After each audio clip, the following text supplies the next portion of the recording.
কার চাকরি দরকার, চাকরি চাও, চাকরি দিয়ে দিব। কার বিয়ে হচ্ছে না, আমার কাছে চাও, সুন্দরী বউয়ের ব্যবস্থা করে দিব। ওই যে কয় সুবহানাল্লাহ, এটা কমন পড়ছে সবার না? চাইতে হবে, সবটাই চাইতে হবে। দেহার মালিক কে? মনে রাখবেন, নেককার স্ত্রী আর নেককার সন্তান আল্লাহর কাছে চাইতে হয়। সাইয়েদনা ইব্রাহিম আলাইহিস সালাম নেককার সন্তানের জন্য দোয়া করেছেন। জাকারিয়া আলাইহিস সালাম নেককার সন্তান পাওয়ার জন্য দোয়া করেছেন। ইয়াংদের দোয়াগুলোর মধ্যে বিশেষ দোয়া তো হবে এইটাই, ঠিক কি না?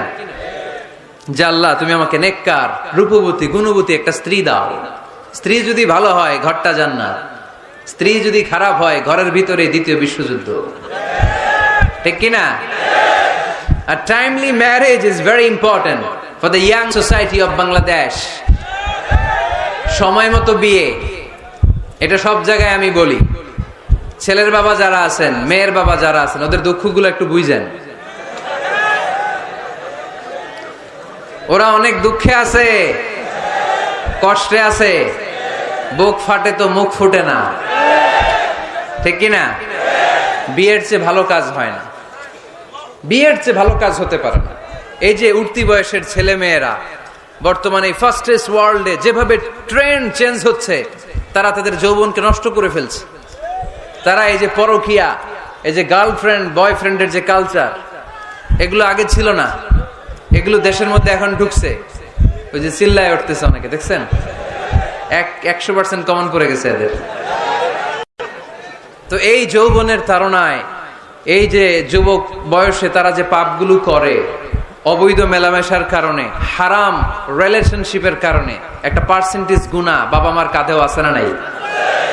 এজন্য খবরদার, ওদেরকে যদি সময় মতো বিয়ে না দেন, ওরা যে পাপগুলো করবে এটা শুধু ওদের পাপ নয়, আপনার কাঁধেও এই পাপ বর্তায়, তাই না?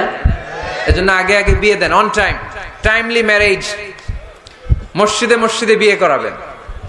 ছেলের বাবা মেয়ের বাবা চলে আসবে, ইজাব হবে, কবুল হবে, খেজুর নিয়ে যাবেন, 1 কেজি, বিয়ে শেষ।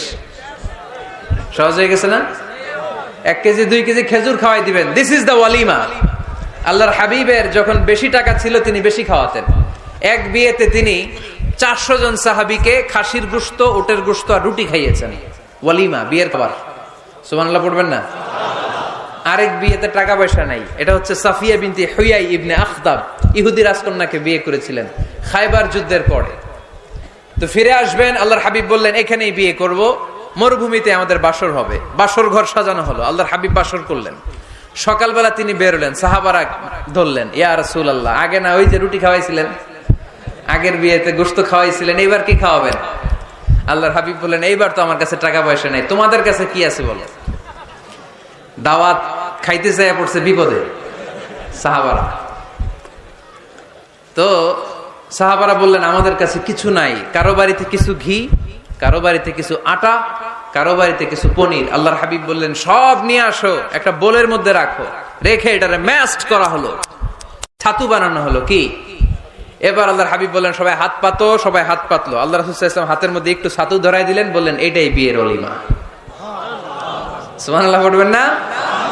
তার মানে যখন সামর্থ্য বেশি তখন ওলিমাতে খাওয়াবেনও বেশি, সামর্থ্য নাই ছাতু খাওয়াই দিবেন।